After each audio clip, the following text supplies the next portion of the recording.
anugerah yang melimpah yang Kau berikan kepada kami. Kami bersyukur Tuhan pada saat ini kami boleh berjumpa Bapa di rumah-Mu ini dengan saudara-saudara kami yang ada di sini. Kami sudah boleh menaikkan kidung pujian, kami sudah boleh menaikkan doa-doa permohonan kami. Pada saat ini Bapa, kami akan mendengarkan kebenaran firman-Mu.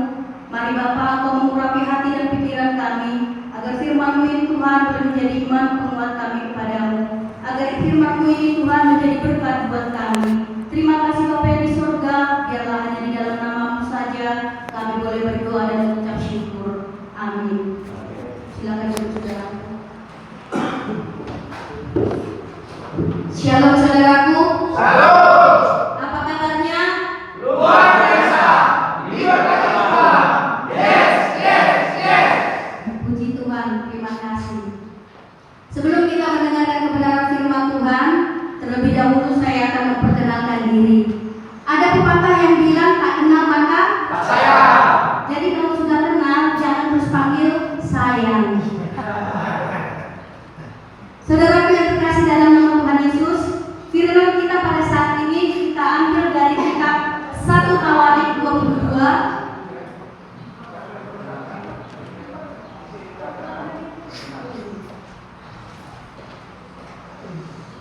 Sakit seriusnya ya, lupa sampai perkenalan ya. Nama saya Isdalia Berwaritonan. Ada di sini saudaraku yang Waritonan? Tidak ada. Suami baru satu. Bukan berarti tidak ada pendaftaran, enggak ya. Suami cukup satu. Suami Marga Simanjunta. Ada Simanjunta? Enggak ada juga. Anak dikaruniai Tuhan 2, 1 perempuan, 1 laki-laki. Amin. Demikian perkenalan singkat kita. Kita akan mendengarkan kebenaran firman Tuhan yang diambil dari kitab 1 Tawarik 22 ayat 14 sampai dengan 19. 1 Tawarik 22 ayat 14 sampai dengan 19. Kita akan membaca secara berkonsulia ya saudaraku ya. Dimulai oleh saya, yang oleh Lembaga Alkitab Indonesia memberi judul Persiapan untuk Mendirikan Bait Suci. Sesungguhnya sekalipun dalam kesusahan, aku telah menyediakan untuk rumah Tuhan itu 100.000 talenta emas dan 1.000.000 talenta perak dan sangat banyak tembaga besi sehingga beratnya tidak tertimbang. Juga aku telah menyediakan kayu dan batu, tetapi baiklah engkau menambahkannya lagi. Lagi-lagi kau mempunyai sahabat badan pekerja, yakni pemahat batu, tukang batu dan kayu, dan orang-orang yang ahli dalam segala macam pekerjaan. Emas, perak, tembaga dan besi yang tidak terhitung banyaknya, mulailah bekerja. Tuhan kiranya menyertai engkau. Dan Daud memberi berita kepada segala pembesar Israel itu untuk memberi bantuan kepada Salomo anak-anaknya, katanya. Bukankah Tuhan Allahmu menyertai kamu dan telah mengaruniakan kemampuan kepadamu ke segala penjuru? Sungguh ia telah menyerahkan kepada penduduk negeri ini ke dalam tanganku, sehingga negeri ini takluk di hadapan Tuhan dan kepada umatnya. Maka sekarang arahkanlah hati dan jiwamu untuk mengerjakan Tuhan Allahmu. Mulailah mendirikan tempat kudus Tuhan Allah, supaya kamu perjanjian Tuhan dan berkata kudus Allah dapat dibawa masuk ke dalam rumah yang didirikan bagi nama Tuhan. Amin. Demikian firman Tuhan. Saudara-saudaraku yang dikasihi Tuhan Yesus Kristus, ada satu ungkapan yang mengatakan begini: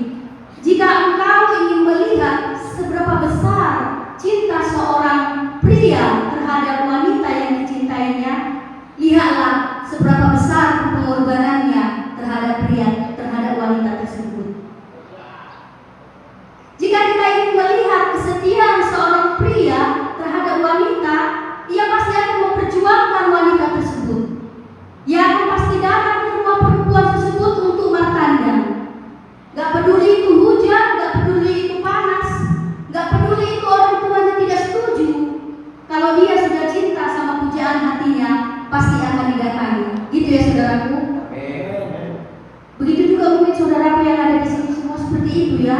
Untuk memperjuangkan apa yang dicintainya, ia pasti mau berkorban.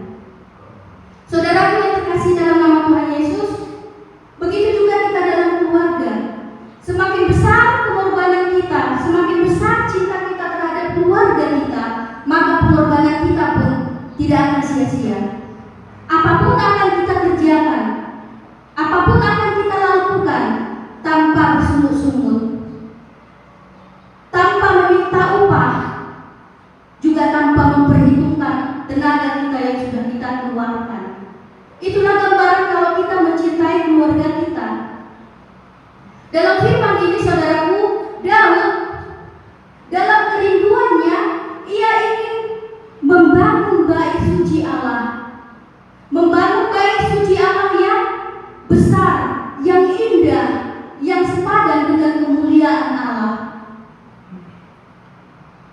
Daud tidak pernah kenal kata lelah. Daud dalam kerinduannya untuk membangun bait suci Allah, dia mempersiapkan banyak sekali material yang jumlahnya tidak terhitung.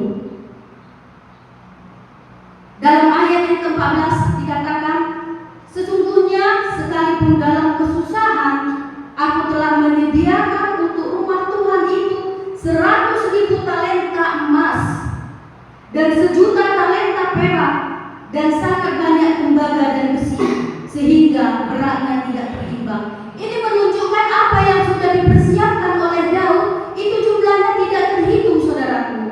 Padahal pada saat itu Daud mengalami kesusahan. Walaupun Daud mengalami kesusahan, ia tetap memberikan yang terbaik kepada Tuhan untuk mendirikan bait suci Allah. Di mana kalau kita lihat ini jumlahnya ini tidak terhitung, saudaraku. Ini sama halnya dengan proyek raksasa yang tidak ternilai jumlah uangnya. Atau pada saat ini kita bisa katakan ini adalah proyek MBG, makanan bergizi gratis yang disediakan pemerintah bukan hanya untuk anak sekolah, bahkan ibu hamil serta anak-anak yang di bawah usia dini pun mendapatkan.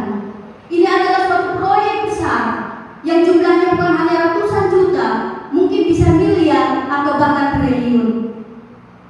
Daud dalam kesusahannya, ia tetap ingin memberikan yang terbaik untuk membangun, dalam kerinduannya membangun bait suci Allah. Tetapi apa yang dikatakan Tuhan kepada Daud? Engkau tidak mengizinkan membangun rumah karena tanganmu dilumuri oleh banyak darah. Itu bisa kita lihat dalam kitab Tawarik 22 ayat 8. Tawarik 22 ayat 8. Kita bisa membaca sama-sama, yuk. 3, 2, 1, ya. Firman Tuhan datang kepadaku demikian. Telah menumpahkan sangat banyak darah dan telah melakukan peperangan yang besar. Engkau tidak akan mendirikan rumah di namaku, sebab sudah banyak darah tertumpahkan ke tanah di hadapanku. Iya, kita lihat sendiri ya saudaraku ya. Firman Tuhan mengatakan bahwa Daud, kita mengerti ya, kita kenal Daud itu adalah seorang raja. Daud adalah seorang pemimpin. Daud adalah seorang pahlawan. Tetapi Tuhan tidak mengizinkan Daud untuk mendirikan bait suci Allah karena Daud tangannya dilumuri oleh banyak darah. Salomo adalah yang dipilih Tuhan untuk mendirikan bait suci Allah. Walaupun Tuhan meminta untuk Salomo mendirikan bait suci Allah, tapi Daud tidak iri, saudaraku. Dia tidak tinggal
yakni pemahat-pemahat batu, tukang batu, kayu, dan orang-orang yang ahli dalam segala macam pekerjaan. Di ayat 15 ini saudaraku, yang dimaksud adalah orang pemahat batu, kayu, bahkan yang lainnya. Ini adalah orang-orang pekerja non-Israel, orang-orang asing yang bukan Israel, yang tetap dan tinggal di Israel, yang diperintahkan oleh Daud untuk memahat batu, untuk memahat kayu guna untuk membangun bait suci Allah. Jadi saudara yang terkasih dalam nama Tuhan Yesus Kristus, bukan berarti kalau kita banyak uang lalu kita bisa membangun rumah Tuhan, membangun gereja yang megah, yang indah, kita bisa menempatkan Tuhan di situ. Belum tentu saudara. Jangan kita meranggap nanti keluar dari sini aku memiliki banyak uang, aku akan membangun rumah Tuhan dan tempatkan dia di situ. Itu akan sudah menjadi memuliakan nama Tuhan. Belum tentu tidak ya saudaraku ya. Kalau kita lihat di ayat 19 dikatakan di situ, maka sekarang arahkanlah hati dan jiwa untuk mencari Tuhan Allahmu. Ini adalah perintah Daud kepada Salomo dan kepada pemimpin-pemimpin Israel untuk sepenuhnya mengarahkan hati, pikiran, jiwa hanya untuk kepada Tuhan. Mengarahkan hati, pikiran, dan jiwa untuk mencari Tuhan. Dikatakan di sini bahwa mataku tertuju padamu. Itu bukan hanya sekedar pandangan saudaraku. Mataku tertuju padamu itu juga bukan hanya sekedar ucapan belaka. Kalau kita bilang mataku tertuju pada Tuhan, berarti kita, totalitas hidup kita harus betul-betul mencari Tuhan. Amin saudaraku. Amin. Seberapa besar cinta kita terhadap Tuhan? Coba boleh kita tanyakan dalam hati kita, seberapa besarkah cintaku kepada Tuhan? Adakah sudah aku mencintai Tuhan? Jangan-jangan kita hanya bilang begini, aku mengasihimu Tuhan, tetapi upaya untuk mencari Tuhan belum maksimal. Aku hanya bisa mengatakan aku mengasihimu Tuhan, supaya orang lain tahu dengan ucapanku ini aku mengasihi Tuhan, padahal sebetulnya itu hanya ucapan saja. Kalau kita mengatakan bahwa aku begitu besar mengasihimu Tuhan, di mana kita harus betul-betul memusatkan perhatian kita, memusatkan hati, jiwa dan pikiran kita hanya untuk mencari Tuhan. Amin saudaraku. Amin.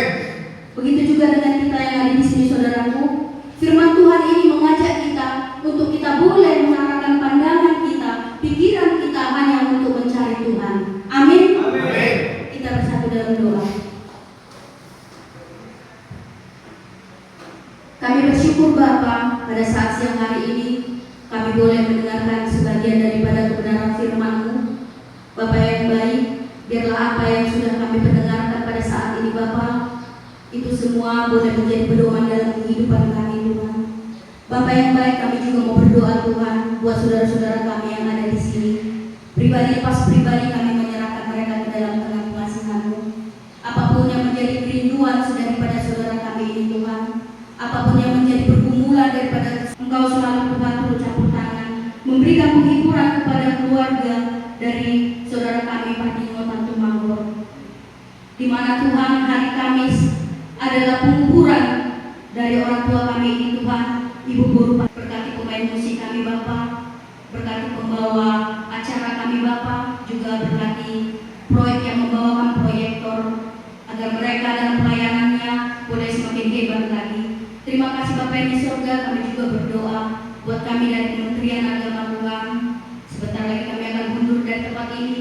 Engkau memberkati kami dalam perjalanan, sehingga kami boleh sampai di tujuan kami Tuhan, serta melakukan aktivitas kami. Terima kasih Tuhan, biarlah hanya di dalam